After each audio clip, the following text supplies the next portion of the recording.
to reduce runoff. If you can prevent the runoff or slow down the runoff, we can reduce the erosion. So now I want you guys to think for a minute. I want you to take a minute or two. I want you to quietly think to yourselves. And I want you to come up with ways that we can reduce runoff. Think about what affects the rate at which runoff occurs. So take a moment and go ahead and do that. Guys, what's some of your thoughts? Perry. Altitude. What do you mean by altitude? Guys, come on, be polite. How high it would be.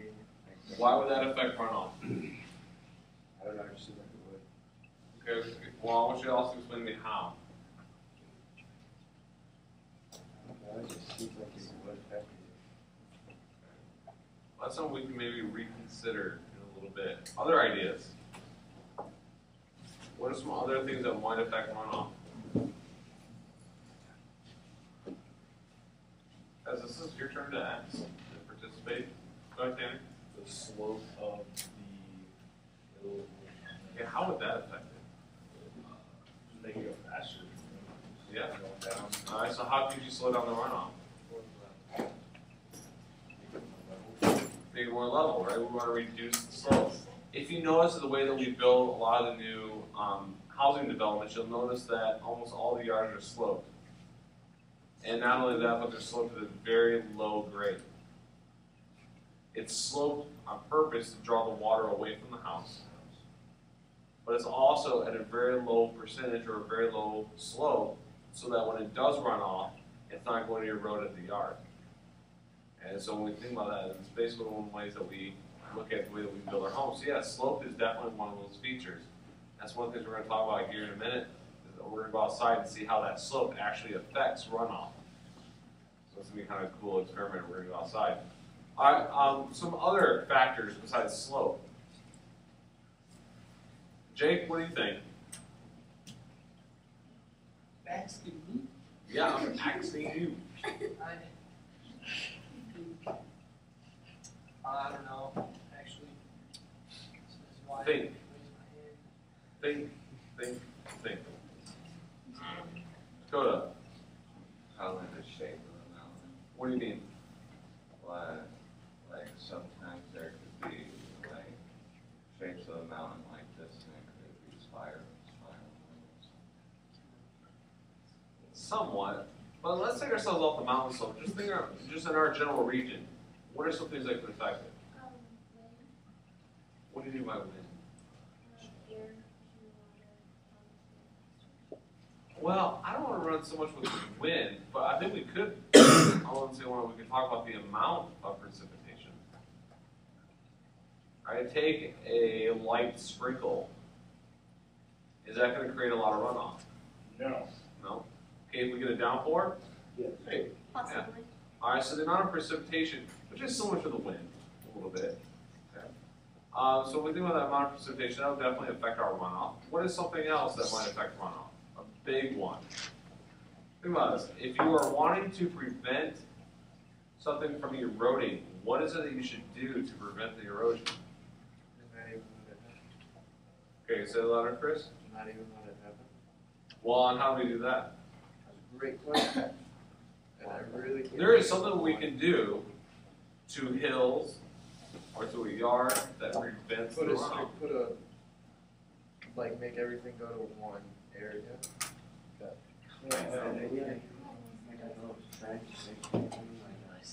Or like put like. No, that's. What about vegetation? What if we planted different types of vegetation? Would that actually help to prevent erosion? Does it help to slow down runoff? Yeah. Hey, guys, think about it like this. You have a plant. Let's say we got a bush. That's my ugly bush. And in the bush it has a stem. And then underneath the ground it has these roots. Okay? And what do the roots do to the soil? Dries it. Yeah, it kind of grabs the soil and kind of compacts it in between the roots. So by planting the vegetation, it actually will grab hold of that soil and keep it kind of almost like adding straw to brick. If you try to bake mud to make brick, the mud's not going to congeal. You actually need some type of basic structure, and that's what the purpose of the straw. They add straw to mud, and it actually then is able to dry up as a solid brick and give it structure. Kind of the same reason why I put rebar and cement. It gives it that structure. So the roots of plants do the same thing to the soil. They act like the rebar in cement, and then keep the soil in place. Now, not only that, but think about on a slope, what does the trees do to the runoff on a slope? Okay, so let's say I have my slope, and I've got these trees scattered along the slope. What does that do to the water that's trying to run down the slope? Here I come flying down the slope, and I hit this tree, then what? Change the tide. Yeah, I get bounced off, and I have to go around the tree, right? How many guys watch Price is Right? Oh, come on, I know there's going to be more. Yeah, well, what about during the summer? I have to work. That's the only thing though. Okay, alright, you guys ever heard of the game Plinko? Yeah. Okay. Alright, now one thing you guys did not say so far is soils. Hey, look at these two different soils. We have soil A here on the left and soil B on the right. Chris? Okay, which one's more compact? Okay, so we got more compact soil on B. We have very loose soil on A. Alright, so how's that going to affect runoff? If it's more compact, it'll slow down the water. Okay, why? Because it needs to get through it. There's not like there's a lot of cracks in there, so it needs to get through it. Okay, so let's put that into consideration then. If I'm looking at the loose soil, again, I'm considering runoff. Not infiltration rates, but runoff rates. So if I want to reduce my runoff, do I want compact soil or do I want loose soils? Okay, why would I want loose soils? Because, like, when it runs off, it, like, kind of slows down, and if it's more compact, then it just, like, Exactly. This is going to act just like pavement. When the water hits, it has nowhere to go, and so it just simply runs down the slope. So your compact soils actually increase your runoff. If I have loose soils, when the water comes in, it's able to seep into the soil, and I can reduce the amount of runoff by having very loose soils. Now, Chris, I know you're in building trades, right? Okay, when you guys pour the foundation for your homes, what do you line around the building? What type of soil? Okay, but specifically what? It's usually like sand and gravels, right? Yeah. Okay, and that's because with the sand and gravel, you're going to get this type of structure where that water is able to seep down into the soil and therefore be able to be drained away from the home. So you don't want tight soils. Now, last week we had a lot of rain, right? And what happened to a lot of people's yards, and especially a lot of the farmer fields? Flooded. And that's because, even though it's not really compacted soil, so not only is it the compaction of soil, but also the types of soil. Again, the number one soil in our area is clay.